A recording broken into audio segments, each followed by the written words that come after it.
Hi all.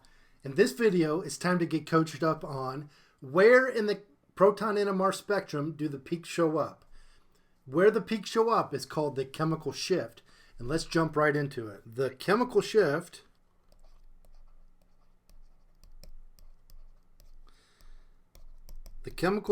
is the chemistry way of saying where does the peak show up. And if you remember, we typically are looking between 0 and maybe 10 or 11 parts per million is the unit. We'll describe what that is in another video. But for today, we just want to know what number between 0 and around 10, where does the peak show up? It's chemical shift. So let's take a look at a spectrum we've seen before, where we have one hydrogen for methanol that's in its own environment, and it has a chemical shift of, it looks like just under 4, so we'll call that 3.9 parts per million is its chemical shift. Sometimes people might write that with the Greek delta symbol, 3.9 parts per million. So that means we have a chemical shift whenever we see that delta symbol. The red peaks, the red hydrogens, are all chemically equivalent. They show up in the same place in the proton NMR spectrum, and they have a chemical shift that looks like 3.4 parts per million. But we need a cheat code. How do we predict where the peaks might show up? How do we start to interpret from these peaks, start to figure out what a molecule might look like? So we need to have more information on the chemical shift, what to look for. So here's my cheat code for an NMR spectrum. So let's draw a timeline. And I want to teach you just the 7 things you ought to memorize. There's 7 here for the different areas for a chemical shift. So let's try to get 0 to 10 on here. So we have kind of start with 5 in the middle. These are in parts per million.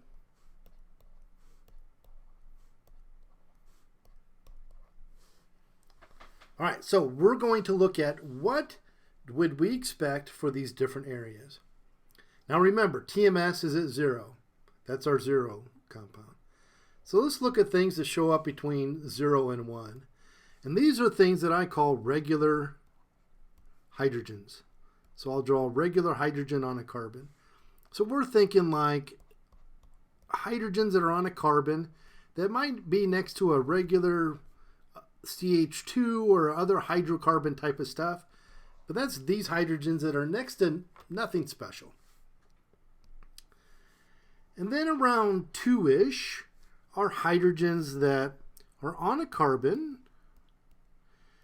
And that carbon is next to a C double bond O, a carbonyl. So hydrogens next to a carbon, on a carbon next to a carbonyl, are around 2-ish. 3-ish are hydrogens that are on a carbon next to something special. I say something special. I'm going to draw X. And when I say something special, I mean an atom like an oxygen, a nitrogen, or a halogen like chlorine, bromine, or iodine. So if the hydrogen is on a carbon next to something special, they get to 3 to 4 range. In the 5 to 6 range, we have hydrogens that are on alkenes or double bonds. Regular double bond hydrogens. In the region from 6 to 7, we have phenylene or benzene ring hydrogens. So hydrogens that are on a phenyl ring. Just a couple more, we're almost there. Out here at around 9 to 10 are hydrogens that are on an aldehyde. So that's a hydrogen on a carbonyl on a C double bond O, those hydrogens. And finally out here, above 10, are those that are on a carboxylic acid, those hydrogens. So remember, we're looking at the hydrogens. So we're looking at the hydrogens on regular carbon hydrogens. You're looking at the hydrogen on a carbon next to a carbonyl. You're looking at the hydrogen on a carbon next to something special. You're looking at the hydrogen on the double bond. You're looking at the hydrogen on a phenyl ring. You're looking at the hydrogen on an aldehyde. Or you're looking at the hydrogen on a carboxylic acid. We're only looking at hydrogens in hydrogen NMR. You don't see carbons, you don't see oxygens. You just see the influence of those on where your hydrogen shows up. One thing I want to make sure you notice here, let's go back to the white color.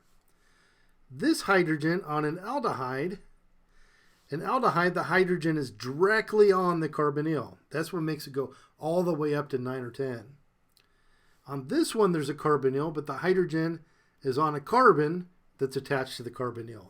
It's one step farther away. That's why it's all the way back to 2. So I would pause, write these things down, but these are the 7 locations you should be able to, in your sleep, be able to tell me about. Where do regular hydrogens show up? 0 to 1. Where do hydrogens next to carbonyl show up? 2-ish. Where do hydrogens next to something special show up? 3-ish. Where do hydrogens on double bonds show up? 5 to 6. How about on a phenyl ring? 6 to 7. Aldehydes, 9 to 10. And carboxylic acids, 10 to 11. So once you have that basic understanding, that's a good place to start. Now, one more thing I want to show you about the chemical shift. Let's go back and look at one more time. Whoop. So 0, 1, 2, 3, 4, 5, 6, 7, 8, 9, and 10. Let's look at hydrogens that are on oxygen, like an alcohol. Where do these hydrogens show up? Now, a couple things to mention about these, and let's also include maybe a hydrogen on a nitrogen, like an amine. Where do those show up? These tend to be peaks that are not as sharp. They tend to be blobby looking peaks, kind of broad blobs. They don't have to be that way. We'll take a look at these in another video and we'll get into the specifics. But a lot of times they're more blobby peaks, and they can show up anywhere between 2 and maybe 6 or so. So you might see in your spectrum, right, a TMS, and maybe you see like a peak for a methyl or something. And then you might see like a blob somewhere. Now it only is one hydrogen big, right? It integrates to one hydrogen, but it's usually a blob. And that's because this hydrogen falls off, and then it falls back on, it comes back on. And because it falls on or off, it tends to make it look kind of a blob-like. Now it shows up anywhere from 2 to 6. And that it can change from day to day. And it has to do with a couple of things. It has to do with the concentration of the sample that you put in your NMR tube. That will shift it one way or the other, concentration. Or the temperature in the room will also affect it and make it shift one way or the other. And that's because you get hydrogen bonding with these molecules between, let's draw the hydrogen bond in red. So they stick, and that affects the electron density around the hydrogens, so they tend to move around. All right, so quick review. You'll want to learn where these 7 locations are and be able to identify them. Know that, so regular ones next to something, next to a carbonyl, next to something special, on a double bond, on a phenyl ring, on an aldehyde, on a carboxylic acid. Learn those 7. Get them down. And then OHs or NHs, those hydrogens tend to be a little blobbier. They look different, a little broader, and they can move around from sample to sample. All right, finally, let's just get a little practice and identify what we would predict for some of these compounds. Let's switch to blue. So in this problem, we're asked, with the little hydrogens with the star next to them, what is its approximate chemical shift? Now, if you're plus or minus 1 part per million, you're doing pretty well. So let's look at these hydrogens. Well, they're on a carbon next to an oxygen, which is something special. So that's 3 to 4 in our little chart. This hydrogen is on a phenyl ring That's 6 to 7. And let's just have fun and switch colors. How about a hydrogen that's on a double bond? Well, that's 5 to 6. All right, C. Let's switch colors again. A hydrogen on a carbonyl. Well, that's an aldehyde. So that's 9 to 10. And how about this one? Well, it's next door to my carbonyl. So that's 2-ish, maybe 2 to 3. And this one on the very end is a regular one because it's next to regular CH2 stuff. So it might be between 0 and 1, less than 1. D. So let's see. The hydrogen on a carboxylic acid. Well, regular alcohols, they can be anywhere from 2 to 6.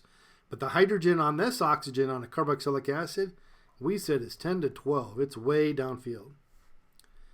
This one, let's see. Those hydrogens, there's 2 of them there that weren't drawn in. They're next door to a carbonyl, so 2-ish.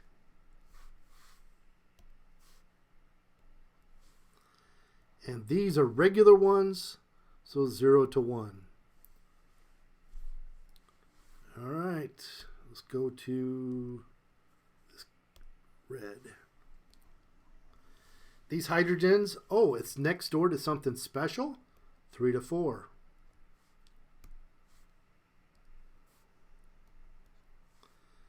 And these are real far away, next to a CH2. Those are regular ones, 0 to 1.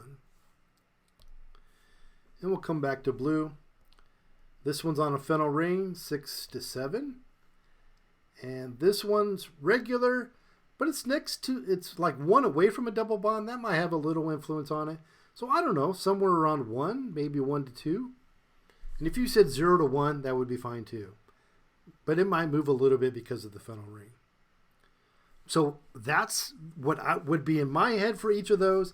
Usually you hear me say ish a lot with these. It's somewhere around this. And if you have a general idea, you'll be well on your way to solving these problems. So I hope that's helpful. Unfortunately, there's a little bit of memorizing you need to do here. You really need to sit down and write down those 7 regions. Now, some books, they have all kinds of numbers and it gets very confusing. But trust me, if you have those 7 regions down really well, and you know about where alcohol and amine hydrogens show up 2 to 6, and they're usually a little broader, that will be more than enough for you to solve all kinds of NMR problems in organic chemistry. But it takes a little bit of time. Maybe make some flashcards or just sit down with a blank 0 to 11 and fill in those 7 regions over and over again until you have those down pat. Once you have those, you're in good shape. So I hope this video was helpful. Help me out by liking the video, subscribe to this channel so others can find these organic chemistry videos so they can get coached up on how to do better in organic chemistry as well. Go ahead and click on the next video, watch the next one in sequence, and we'll just try to go on and on until you understand all of this NMR stuff in this little playlist. So I hope that's helpful. Also, if you jumped in the middle, if you found this as your first video, go back. There's a few videos before this which will help you understand. If you watch the entire series, you'll be a pro at NMR before no time. All right. I hope that's helpful. Until next time.